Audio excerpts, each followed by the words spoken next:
आवाम की मसाइल को आला हुकाम तक पहुँचाने के लिए सहारा कश्मीर हर न्यूज़ के साथ। मैं गांदरबल के तमाम लोगों का शुक्रिया अदा करना चाहूँगा, खासकर जो गांदरबल की यूथ है, तमाम लोगों ने, या गांदरबल का जितना पीडीपी का जो कैडर है उनका तहे दिल से शुक्रिया अदा करना चाहूँगा, या गांदरबल की जो सारी आवाम है उनका शुक्रिया अदा करना चाहूँगा कि उन्होंने जो इस साल वो एक मन बनाया है कि गांदरबल के लोग कहते हैं कि हम 70 साल से वोट देते आए हैं, लेकिन ऐसा कभी नहीं रहा है कि जो हमारा नुमाइंदा, जो हमारा रिप्रेजेंटेटिव यहाँ से रहा हो, हमारी रसाई उस तक हो, कि हमने कभी उसको फिर नहीं देखा है। तो वो ये चाहते हैं कि इस टाइम जिसको वो वोट देंगे, जिसको इलेक्ट करेंगे, वो लोकल होना चाहिए, गांदरबल का होना चाहिए, जिस तक कल उनकी रसाई हो।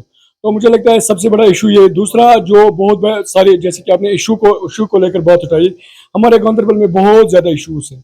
हमारे गांदरबल में एक इशू अगर आप देखोगे, सेंटिमेंट जो है यहाँ पर, मतलब जो आप देखते हो जिसको मतलब कर्ब किया गया, कि यहाँ जो लोगों के जज्बात थे, एहसासात थे, उनके साथ मतलब कितना मतलब वो उनको स्ट्रेंगुलेट किया गया। आज यहाँ के लोग, खासकर यहाँ के नौजवान, एक अपनी बात नहीं रख सकते हैं। तो आज की दौर में मगर जो ये इलेक्शन हो रहा है, जो तकरीबन 10 साल के बाद हो रहा है, तो गांदरबल में एक बड़ी तादाद है जो बड़े पढ़े लिखे लोगों की है, जो चाहे रिटायर हो, चाहे जो हमारी यूथ है, वो मेन सिटी में आना चाहते हैं और वोट देना चाहते हैं, ताकि वो किसी पावरफुल आवाज को आगे भेजे। जिसमें हमारे सबसे बड़े मसले में आपको बताऊंगा कि हमारा यहाँ नाले सिंध भी एक बहुत बड़ा इशू है, जो मैं बार बार बताता हूँ, जिस पर हजारों की तादाद में हमारे नौजवान जिस पर अपना रोजगार कमाते थे पिछले कई सालों से। लेकिन अगर आप देखोगे कि उसको 105 SRO के तहत लिया गया और उस पर जो उसको आउटसोर्स किया गया, वो बाहर के ठेकेदारों को दिया गया। जितने भी मतलब हमारे मजदूर उस पर काम करते थे, उनसे उनकी रोजी छीनी गई, और उनके साथ आज जो सलूक किया जाता है वो क्रिमिनलों की तरह सलूक किया जाता है। वो अपना ट्रिपर लेकर निकलते हैं, वो अपनी गाड़ी लेकर निकलते हैं, लेकिन बाहर कोई ना कोई वर्दी वाला, कोई पुलिस वाला, एडमिनिस्ट्रेशन से कोई भी आदमी उनको पकड़कर जेल में डालता है और उनको दिग्निबल भेजते हैं, और उनको ट्रिपर के सामने ऐसे खड़ा करते हैं, उनके फोटोग्राफ्स उठाते हैं जैसे वो क्रिमिनल्स है। तो मुझे लगता है कि गांदरबल के लोग जो इस टाइम चाहते हैं, वो चाहते हैं कि मतलब हमारी रसाई हो, हमारी जो एक्सेस हो हमारे कैंडिडेट तक हो, ताकि हम उसके जो हमारे मुश्किलात है हम उसके साथ शेयर कर सके। चीज़ मैं बताऊंगा, जो वो कन्वेंशनल पॉलिटिक्स हम जिसको कहते हैं, वो अभी कहीं नहीं है। जिसमें यह था कि जो नेशनल कॉन्फ्रेंस के साथ जुड़ा था, वो हमेशा नेशनल कॉन्फ्रेंस के साथ जुड़ा है। आज की पॉलिटिक्स से पॉलिटिक्स नहीं है, क्योंकि पिछले 10 साल से अगर आप देखोगे, जम्मू कश्मीर की पॉलिटिक्स में बहुत चेंज आया है। वो आपने देखा होगा कि जब 2008 में यहाँ उमर साहब CM बने, तो उस वक्त उसने बड़े बड़े वादे यहाँ लोगों के साथ किए थे, और उसने कहा था कि मैं गांदरबल को सोने की चिड़िया बनाऊंगा। वो कम्प्लीटली फेल हो गए, कि वो नहीं कर सके, और 2014 में उसको गांदरबल से भागना पड़ा।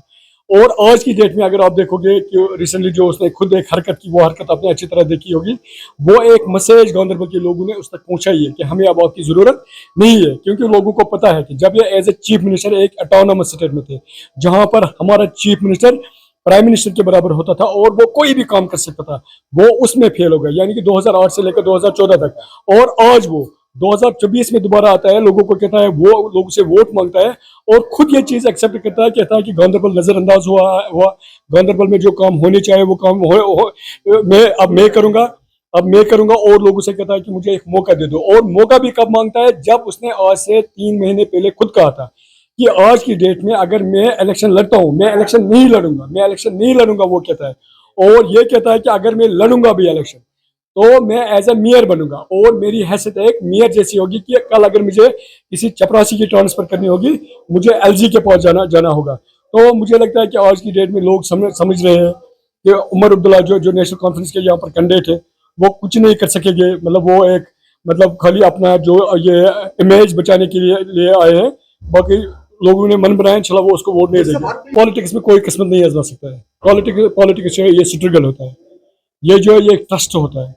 पॉलिटिक्स में अगर आप किसी को अपना वोट देते हो, तो आप अपना एतमाद देते हो। ये लॉटरी नहीं है, जिसकी लग गई तो उसकी लग गई। आप आज लोगों के पास जाते हो, तो उनके पास आप कंपेयरिंग करते हो, तो आप उनसे अपना एतमाद मांगते हो, अपना वोट मांगते हो। और जब वो आपको वोट देते हो, आप उनसे वादा करते हो कि कल मैं आपके वोट के साथ गद्दारी नहीं करूँगा, कल मैं अपने आप को बेचूंगा नहीं, आपके वोट के साथ मतलब आपका वोट बेचूंगा नहीं।